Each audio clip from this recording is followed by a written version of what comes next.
Hi guys, my name is Chiara. I'm Italian, but 7 years ago I came in Australia with a working holiday visa. And I'm Aaron. If you already watch this channel, you know that. We usually do travel videos, but this video today will be a bit different. Australia just announced that the borders are finally open after the COVID pandemic and people can come here with the working holiday visa. So we thought we would do this video to explain to you a little bit how the working holiday visa works in case you want to come here as well and work and travel around Australia. So the working holiday visa is a visa that can be asked by people from 18 to 30 years old, unless you are from Canada, France or Ireland. In that case it's 35 years old. You can come here in Australia, work, study for up to 4 months and stay here 1 year, work, travel around the country as much as you want. If during the first year you work for 3 months in a farm, picking fruit and vegetables, baking, or just do some regional work, you can apply for a second year of working holiday. If during your second year you work for 6 more months in the rural sector, you can ask for this visa for a third year. Depending with what country you are from, you can apply for the work and holiday visa or the working holiday visa. Each one has different rules, so you will need to check that on the government website because they are always changing. So to apply for it, you need to go on the Australian government website.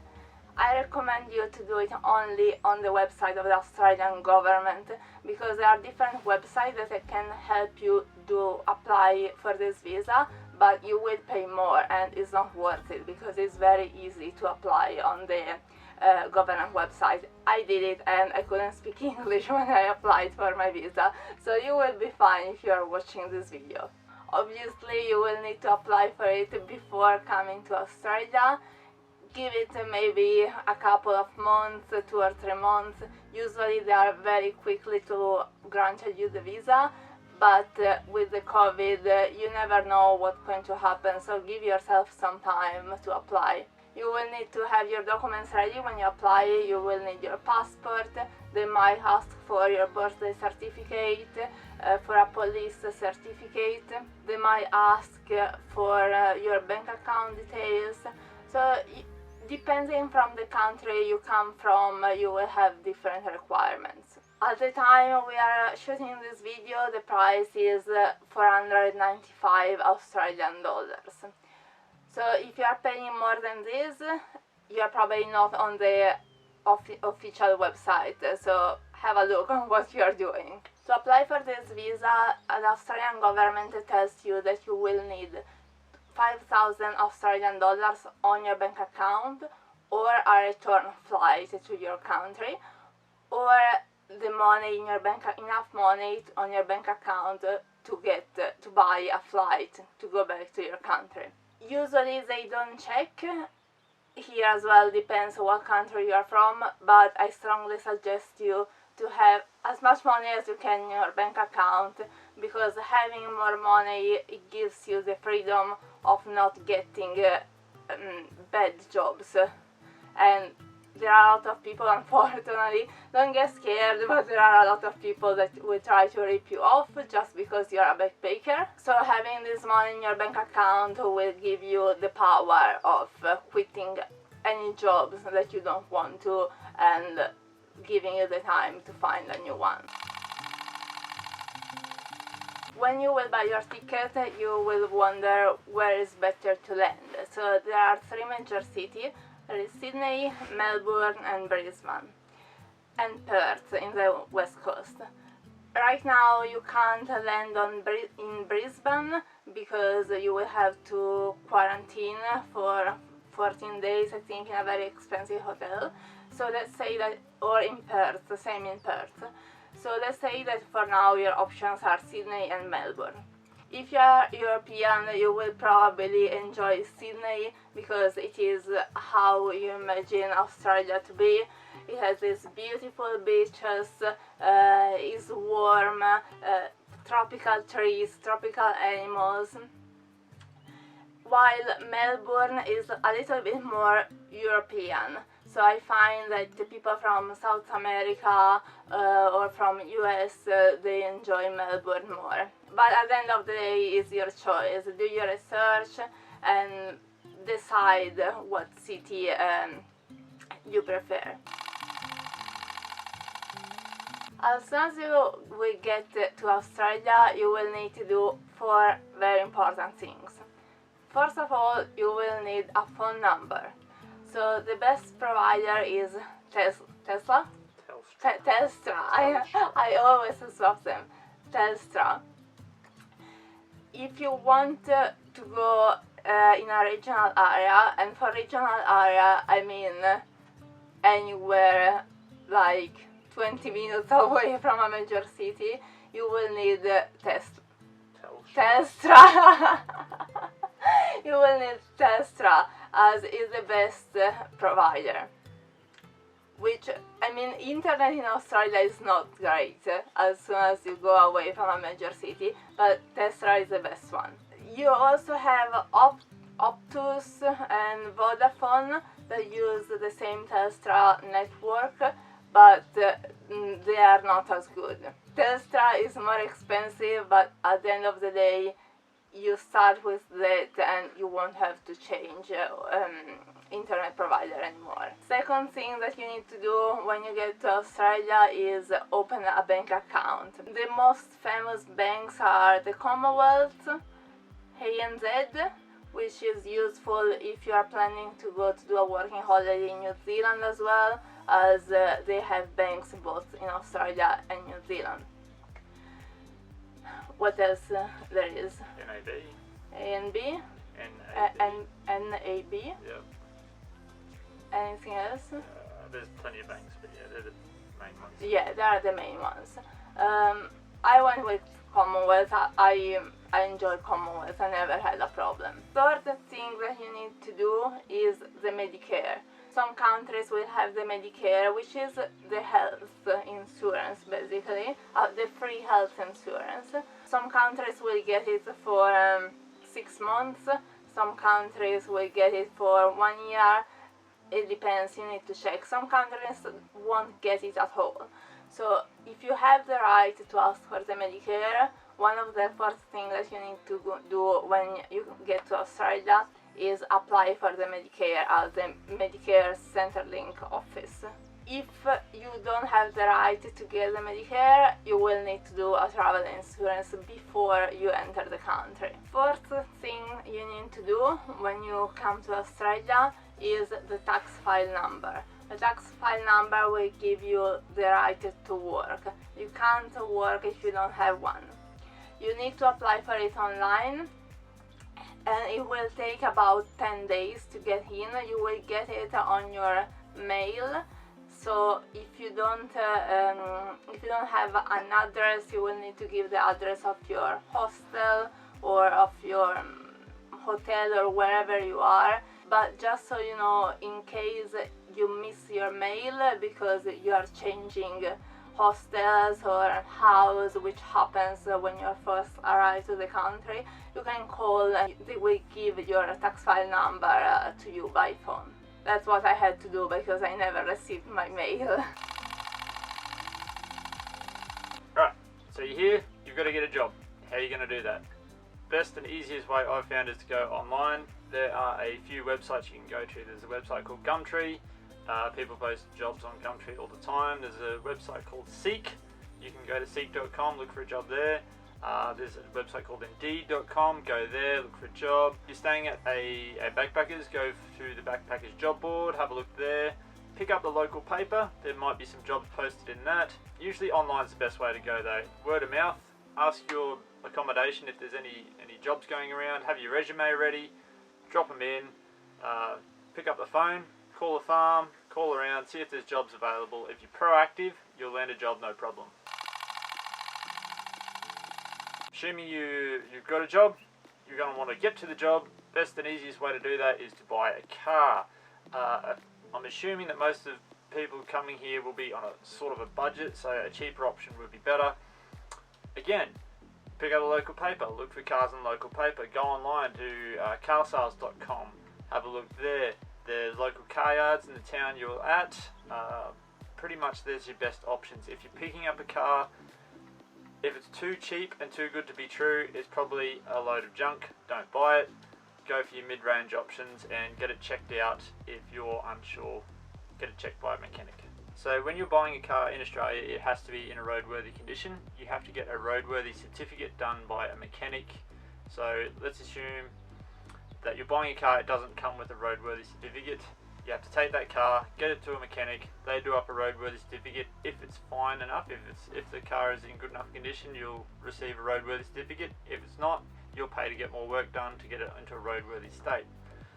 Once you've done that, you get a transfer of title and you need to go to the Department of Transport to lodge this form, or you can do it online as long as you've got that roadworthy certificate.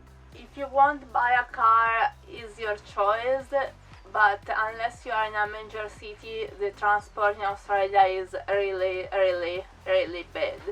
So don't plan to get to a farm by bus or by train, because you probably won't get there. For major city, I mean Sydney, Brisbane, Melbourne, Canberra, Adelaide and Perth. Maybe Darwin. But other than that,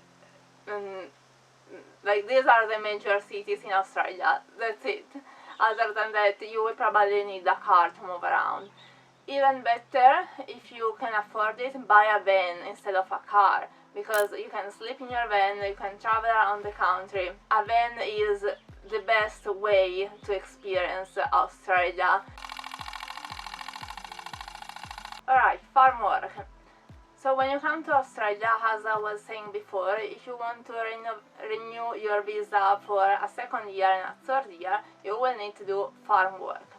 My suggestion is do your farm work as soon as you get to Australia.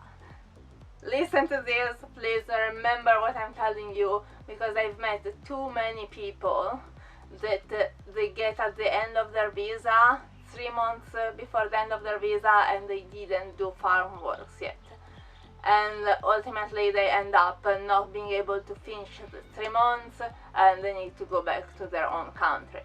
Yes, you have to work 3 months in a farm, but to get that 3 months of work, most likely it will take you 4, 5, 6 months.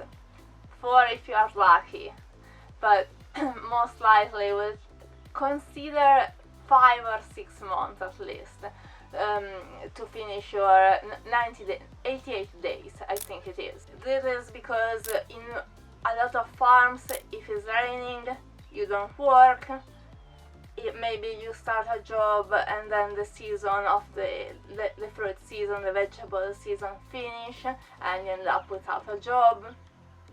Maybe you are in a small farm and they don't have a lot of work for you. Maybe your boss is not very good and you need to find another job. So there are a lot of different variables, so really give yourself time. So the best season to do farm work is summer. I know that you come to Australia and you want to enjoy the summer, especially because in Europe it will be winter, in US it will be winter, but the best time to pick fruit, obviously, is summer. If you decide to enjoy your life in summer and after summer go find a job, try to think about it, what kind of fruit you can pick in autumn. There is not much, right?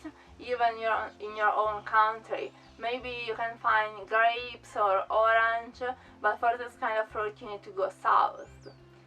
If you try to pick a fruit in winter, you will only find vegetables. And trust me, picking vegetables is not much fun, because vegetables are low, and that means that you have to stay with your back bent for 8-10 hours a day.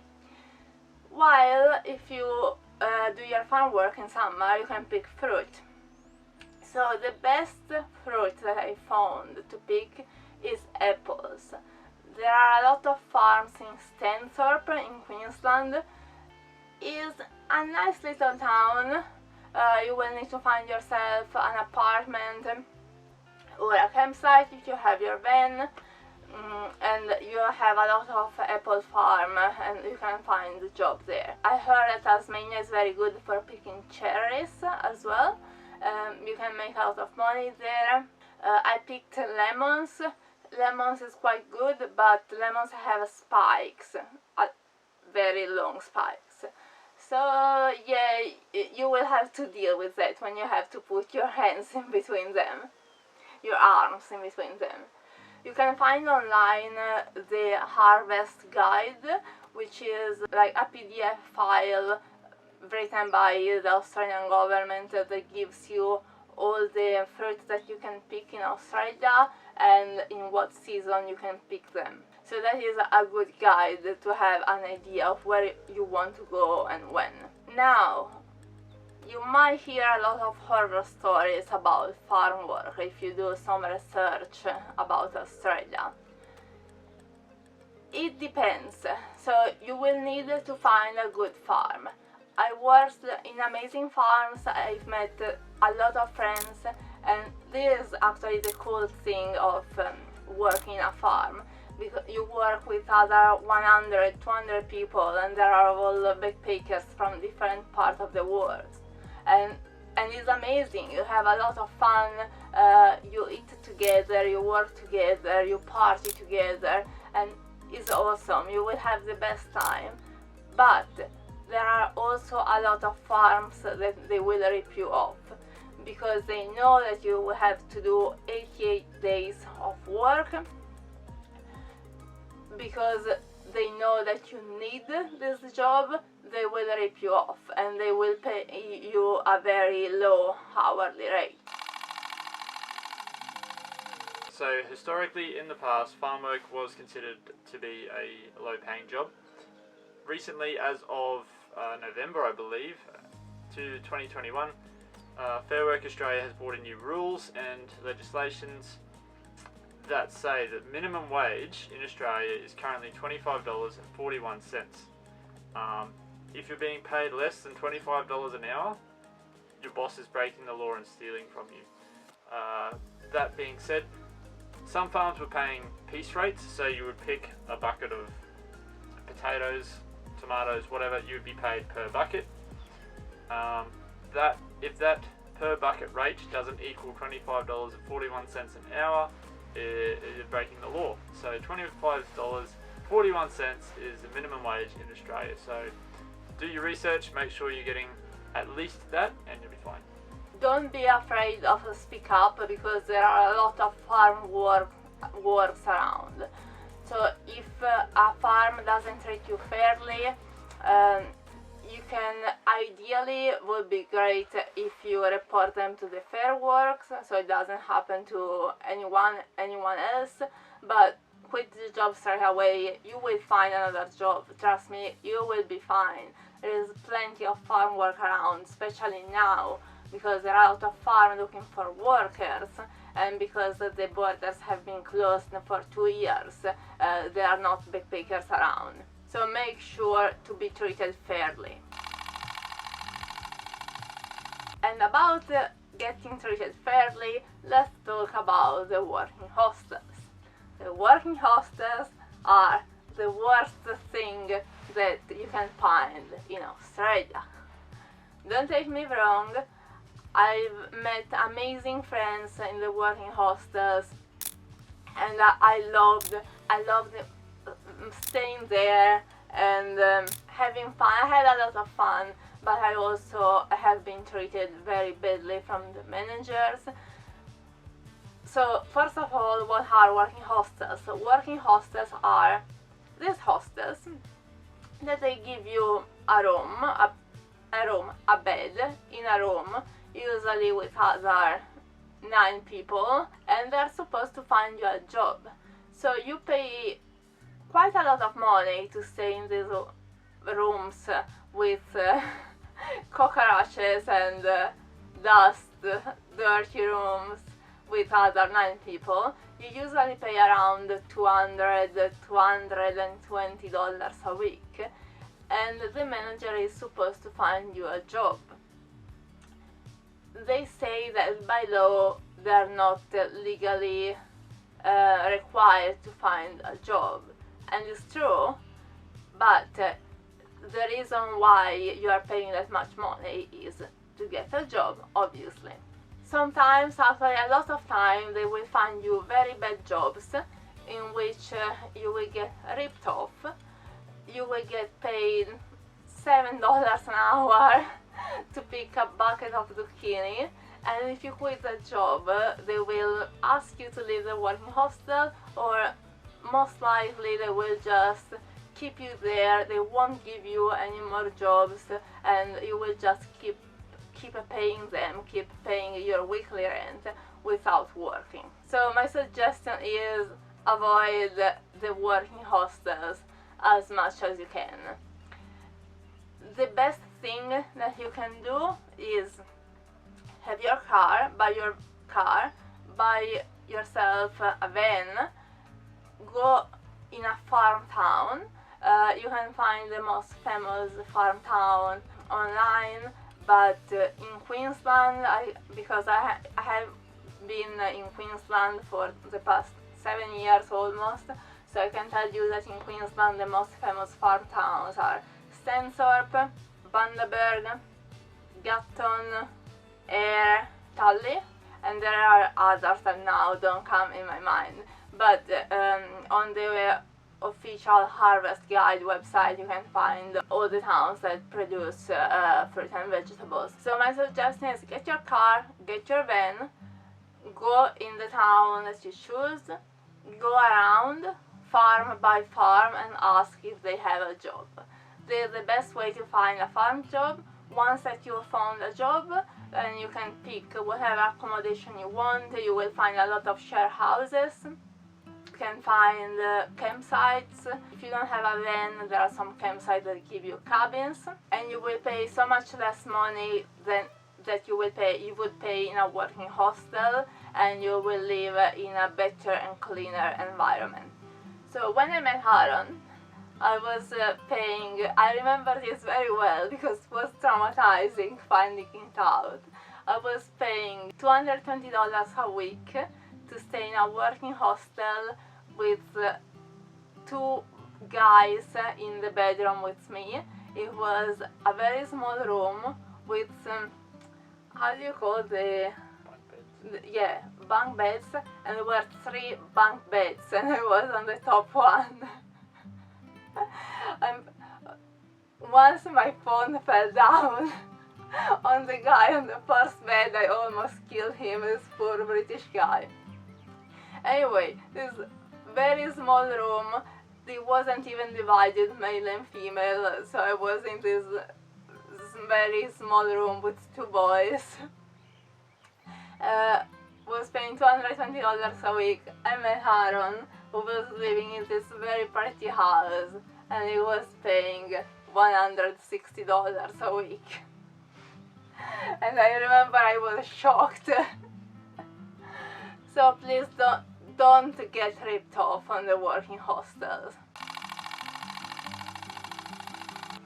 So we talked about everything that you have to do, about work, and now let's talk about the fun part. Let's talk about travel. Yeah, so obviously Australia is a very big country. You're going to want your own accommodation to travel around it, otherwise it's going to be very expensive. Like Chiara mentioned, the best way to do that is to buy a van, put a mattress in the back, set it up how you want, hit the road, and see the country that way. An app called Wikicamps. You download the app, you log in your position, and it will show you everywhere you can camp out, all your accommodations, all your free campsites, your paid campsites, your caravan parks. Won't show you hotels, but that's fine, it's a campsite mainly.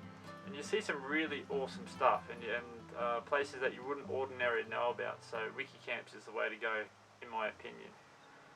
In Australia you will find a lot of free campsites where you can just park your vehicle You have toilets, and if you are on the coast, you will most likely have showers. If you are inland, sometimes you find some very good campsites with showers too, and they are all free, which is awesome. You can also find some better campsites for little money, like $10 a night or $15 a night. So yeah, definitely camping is the way to go if you want to explore Australia. Another note I have to do, because I had problems myself, so I'm suggesting you guys not to do it. When you buy your vehicle, you should buy it by yourself.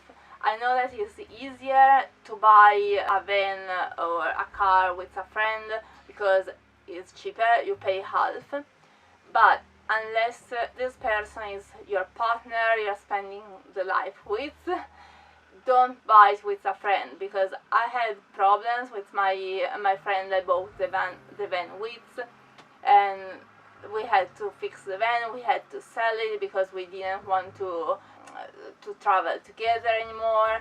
I lost money, and I've seen this happen quite a few times while I was traveling.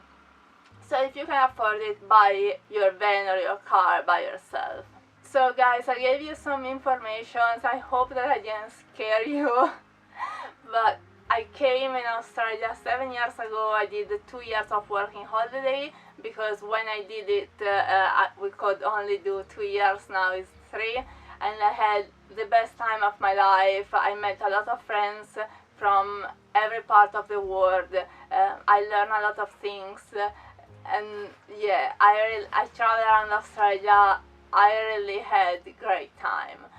So if you can't decide, if you're scared about coming to Australia, just so you know, I came here by myself, and after a few days I already met a lot of people, and I came here and I couldn't even speak English and I came anyway. I never had problem finding a job, I never had problems finding a friend. Yes, I had some troubles, but that happens. You know, it happens everywhere you go, everything that you do, but it's all worth it. I really had a great time, and I miss backpacking, and I would suggest it, I would recommend it to anyone. If you have other questions about the working holiday visa in Australia, please write them in the comments, and we can answer you or do another video to answer all your questions. And yeah, from next week we will probably go back to our usual travel videos. Yeah, if it stops raining, hopefully. Don't forget, if you like this video, give it a like, give it a thumbs up, give it a share on your socials, do all that, all the usual stuff, and we'll see you in the next one.